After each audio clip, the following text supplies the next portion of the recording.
Hello and welcome to SAP Learning Academy and welcome to this tutorial. In this tutorial, I will be giving you an overview on Delta March in SAP HANA. Those who are working on SAP BW for HANA, or if you are a SAP Basics consultant, or if you are working as a SAP HANA DP admin consultant, then this tutorial is very important for you. So first let me show you the content of this tutorial. I will be first talking about what is Delta March in SAP HANA, like the background. Then I will be talking about the column table structure, like read-write concept. Then these Delta March operation, like the process. Then how to perform the Delta March in ADSO or in a table. I have four methods that I will be showing you, and also the what is the prerequisite for the Delta March. So please watch the tutorial till the end so that you do not miss anything on that. So first, the background.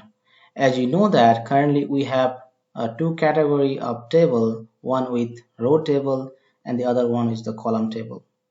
So in the column table, as you know that when SAP HANA came into market and we got to know a lot on column table, but both has some drawback. Like in the column table, it is very good for reading purpose, like that if you are doing any kind of query or reading, then it will be first, but it is not very good as compared to row table for writing or updating data, whereas it is opposite for the row table. Row table is good for writing, receiving and updating data, but not for reading the data.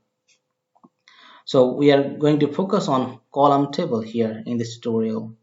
So in order to overcome this problem of writing the data, so we're going to partition the table. So that I will be showing in the next column table structure, like here. So here I will be discussing in detail like how this column table structure consists. So this whole table is partitioned into two areas, one with the main storage and the other one is the delta storage. And main storage is always a compressed data. That's why it is called as read optimized.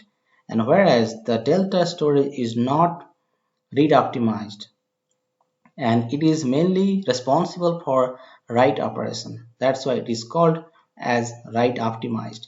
But we can do the read operation from both the table, main and delta. But if you are going to do any kinds of new delta into the table or into the ADSO, then the data will first come into your delta storage. And the split between this main and delta storage is maintained by SAP HANA database admin. And the process of transferring data from delta to main storage is called the delta merge. So that is the definition of this. So now we'll be moving into the next part, that is the operation, and it is very important that we should know about the prerequisite for the delta merge operation, and I have given here two, that is the threshold. Like you can define the threshold for this delta storage, and it can be defined by the SAP HANA database admin, like what percentage of your overall data that can store in the delta merge. You can call it as 5% or 10% of your whole storage can put into your delta storage. So when it crosses that 5% or 10%, and it is recommended to transfer the data from delta to main. And also we have another kind of a threshold, that every HANA table should contain up to 2 billion rows per partition, meaning that if this delta storage crosses 2 billion or close to 2 billion, then it is recommended to transfer the data from delta to main. And let me tell you about the operation, how it happens. When these thresholds are met, then the SAP system does kind of a automatic check. Then if it's find true, then it can transfer the data from delta to main, and then it becomes the new main storage, and it will become a new delta storage for write operation again. So this is the way how this delta operation works. mainly. And now we will be moving into these methods, and it is also very important to know that how we are going to do these operations. There are mainly four types of methods that I will be showing in this tutorial. The first one is this method 1 in the DTP. As you know that DTP is responsible to update the data into the target like an ADSO, and in the DTP update tab we can see the option called trigger merge.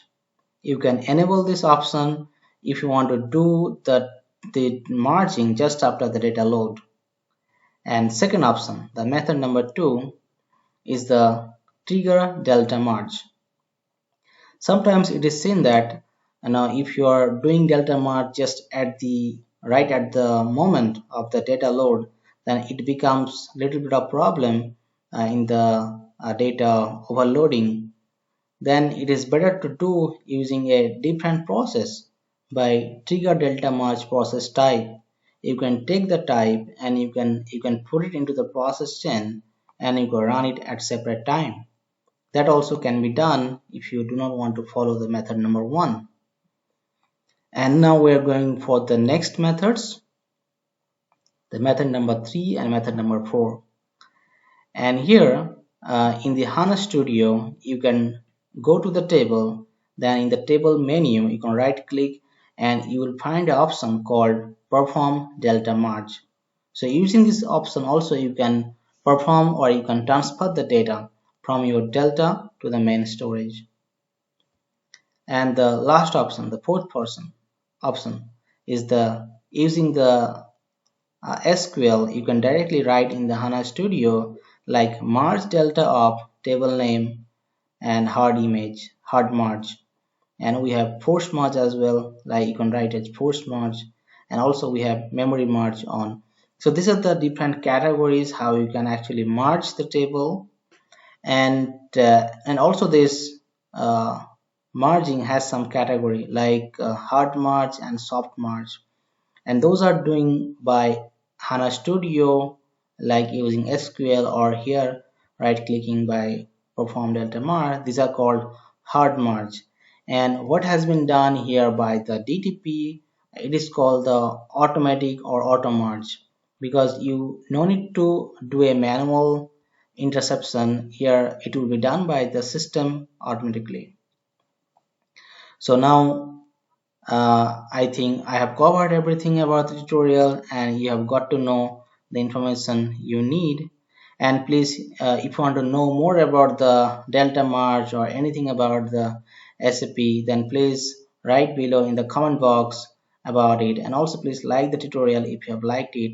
And very importantly, if you want to know more about the other tutorials, I've given the links in the below description. Please look into that, which could give you a lot of information on that.